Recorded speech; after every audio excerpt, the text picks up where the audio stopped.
Hi everyone, my name is Vanessa and I am an indie author from Toronto, Canada, and I publish under the pen name of A.N. Sage.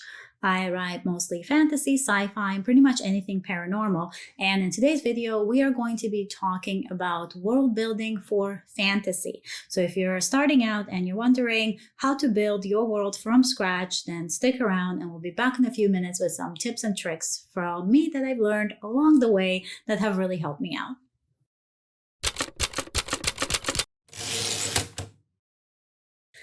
Hi everyone and welcome back to the channel.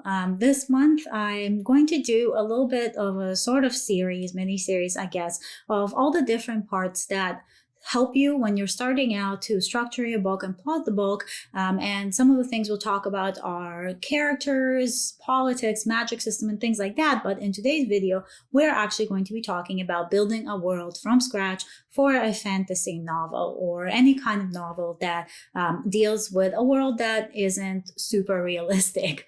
If you're into these kinds of videos, then make sure that you subscribe and hit the bell notification so that you don't miss out on any videos that I'm putting out next. I'm going to be putting out a video a week, especially for this series, and they're usually on Thursday, so hopefully that schedule sticks. So to start out, the world.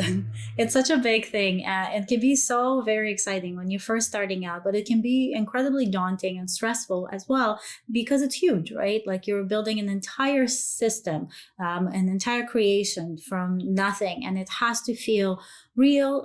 It has to feel believable in a way, but it also has to be very fantastical. And so how do we do that? The first thing that I definitely recommend is that you establish the genre in which you're writing. So is it urban fantasy, high fantasy, dystopian, sci-fi? Figure out the genre that you're going to be building your world in and start to read more books in that genre. I know that a lot of people say like read, and that's the main advice for writing, but it is very important.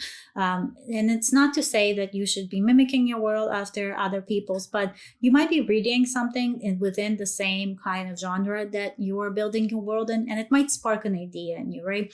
It happens all the time. And so why not use it? So make sure to establish your genre first and then research that genre as much as you can in any way possible. The main starting point, I think, after you have started and figured out your genre and what world you're going to be building, is figuring out a list of rules and laws. Every place has rules, whether they're written rules, whether they're enforced rules, whether they're unspoken rules, societal rules. There's always something that you're allowed to do and not allowed to do. It's just how it works, right? And it helps create a world where there are boundaries and limits to what your main character can do, to what your antagonist might want to break and not do.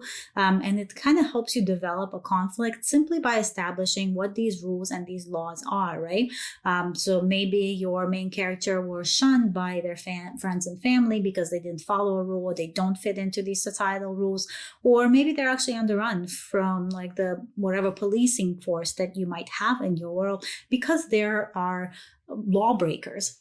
There's different things that you can bring into rules and laws that will help solidify how your world is allowed to behave and how the people in it are allowed to behave. And so it's very important to have that list ahead of time because it kind of propels the entire journey forward. Another really big thing that you should do is figure out the physical aspects of your world. What does it look like? What is the environment like? What does weather behave like in this world? Even if you're writing an urban fantasy, and so it's already set in the world that we know on Earth, etc., you want to figure out the geography of the specific place where your story is taking place. Think about some streets that might be important, places that might make a difference to your main character. In Shadowhurst, for example, I have a witchy shop called the Crystal Cauldron, and it's a huge meeting point for these characters. And it also introduces another side character that slowly becomes more important as the books go on. And so you can use the geography of your world to not only situate your characters on this chessboard that you're playing with them in the plot, but to also help make the world a more believable, realistic place. And it will give you certain things like that your readers will remember. Like for my readers, I know they remember the crystal cauldron. And so I even made a logo for it that would be hanging on the front of the shop as a sign. And so little things like this really help you form that community in your readers because they feel so incredibly engulfed in your world because of these details. Your next big hurdle to tackle are the people, the inhabitants of this world. Who lives here? You have a main character, you have an antagonist, and you have some side characters, but who else is in this world, right? Are there people that pass through town? Are there neighbors? Are there teachers? Are there like different tourists that come through for certain occasions? You really want to figure out what the people that live in your world look like, talk like. Are there different species of them? Are there different supernatural species? And things like that. When I was writing Cortega as an example, I had two very distinct species that I knew I had to tackle, and then the protagonist didn't quite fit into either one, right? And so that, knowing that, really helped build the world out from something that was very two-dimensional into a more 3D version of itself. And it set the tone for how the entire plot was going to play out. And so understanding who lives in your world and how they interact with one another, are there different inner relations, is even, let's say you're writing an academy series, what are the relationships between the teachers and the students, or the students and their parents, etc., and students between each other even. So these different interactions and what types of people that you have in your world are a huge factor in really making the world as solid as possible, and also creating a system for your protagonist to fit into and a system for your antagonist to fit out of, right? Because in a way, when you are creating these fictional people, it's almost like a rule and a law in itself, right? Because you have certain people that behave a certain way, certain people that fit into certain cultures, and you have a line for both your protagonist and your antagonist to walk. Now that we've talked about the people, we can talk more about culture and class hierarchy, right? So that's also something that's very familiar to us as people. There is always some kind of hierarchy, whether it be a financial hierarchy with who is rich and who is poor, whether it's cultural with different religions and sects and stuff. And so you need to figure out if your world is going to have that. It probably will on one way or another. Maybe your hierarchy is who has magic and who doesn't, right? Who's poor in magic and who's rich in it. But there's always something, because somebody is always on top and somebody's always on the bottom. It's this teeter-totter that you really have to set in place and figure out on which side is your protagonist. And are they trying to make it to the other side? Are they somewhere in the middle? Are they fighting for one side and not another? And why? So it's very important to figure out what the culture of your world is and how that fits into your entire story. And then since we're speaking about culture and class hierarchy, your next good step is to figure out the politics of the world. We'll do another entire video on politics and how to really structure that properly. But your main things is you want to know who your rulers are, what factions there are kings and queens, are there war factions, soldiers, armies, etc. And you need to figure out the detail of that, as in how do these people get selected to be at the top or a leader? What choices do they have to make? When do they meet with each other? Do they meet with each other? Is there wars between different clans or species and things like that? And again, within these politics, where does your protagonist and your antagonist sit, right? So you really want to be as detailed as possible and really know that, let's say if you were like taken from where you are today and placed into your world, would you be able to navigate the political system of that world? Would you know what's going on without having to turn on the news and watch them for hours, right? So that's really, really important. The other thing that could really help you make this world more believable is knowing the history and the main events that might have occurred before the start of your story.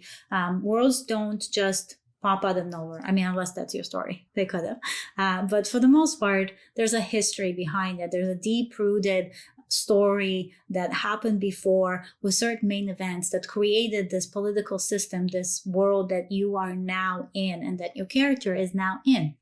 And so you really want to know what this history and what the main events are that led you to this and why they're important, right? Because you might not be mentioning them. They might not be important to the story today, but they're always there, and they should always feel like they're there, because your world should feel like it has been around for a while, that it didn't just get dreamt up overnight and here it is. Because if it feels that way, then it will not feel believable. All worlds, all areas, they have a history, and so you need to know what the history of yours is. Another thing for world building, especially for fantasy, is really knowing your magic system. And again, we'll do a video on this because this is a big one as well. So we're not going to go into full detail on it. But you need to have a magic system that makes sense, as in it has limitations. If everything and anything is possible, the book will not read as something that you can believe in. And so it will not really get the same reaction and emotional gratification that you want for your reader. So your magic system needs to have some kind of limitations. Maybe it's that some people have magic and some don't. Maybe let's say if you're writing about witches, for example, they might need certain objects to cast magic, or maybe using too much magic drains their energy and they need to do some kind of ritual to recharge. So little things like this that will make it pretty much impossible for your protagonist to just like wave a magic wand and save the day. That is what you need. Some kind of weakness in your magic system, a flaw, or several flaws that make it so that not everybody is able to use it and just use it for whatever they want, right? And again, maybe there's rules that guide how the magic works. That could be a flaw in itself. So really make sure that whatever magic system that you are writing, that it feels believable. If you read like Harry Potter, for example, there's certain things there that you might read and you would think anywhere else, come on, what are the chances, right? But because that book and the magic system was so well developed and you knew exactly what could happen and couldn't from pretty much the very start, you believe everything that happens. And so with that, you earn the reader's trust. And that's exactly what you want. You want them to trust you to tell your story the way that you know it needs to be told. And a really fully developed magic system within your world can do just that.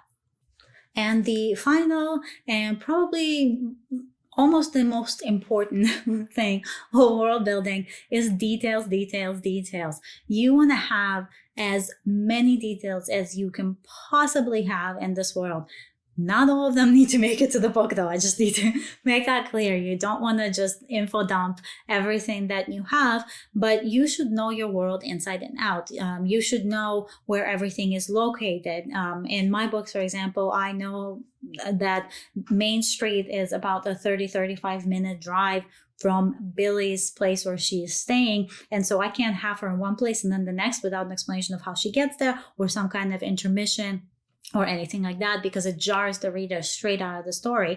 And so knowing little details like that, pretty much knowing everything about your world as though you've lived in it for your entire life, will make it so much easier for you to write your story in it, because you'll know that you've got it. Like, you know this world. You can wake up there tomorrow and know which streets to take and how to navigate through it, and you will be fine. So a good kind of plan for this is, once you have your world figured out, just like these basic big picture things, is go through each one and add as many details that you can, and then sleep on it. Maybe for a week, maybe for 2, maybe for longer. Then go back and add some more details, and then do the same thing again, and keep adding until you no longer have to reference your notes to know your world. Somebody should be able to ask you a question about the politics in your world, and you should be able to answer it without checking your notes. That's how deeply you should have detailed your world and how well you should know it. So details are your friend for sure, always. And yeah, so that's pretty much all I have for you today. Just like a couple of small lists of things to do when you're starting your world building journey. I hope it was helpful. If you are building your world, definitely shoot me a comment or send me a message, and I'd love to hear more about it. I love getting to know new worlds, and I would be very excited to share in yours. If you are interested in seeing more of this series, I will have more videos coming up, so make sure that you're subscribed so that you don't miss them. And we will be back next week to talk about how to build your characters, because that is another big hurdle to take on when you are starting to plot your novel and build this world that you are creating. So I hope this was useful, and as always, stay magical, and I will talk to you next week. Bye.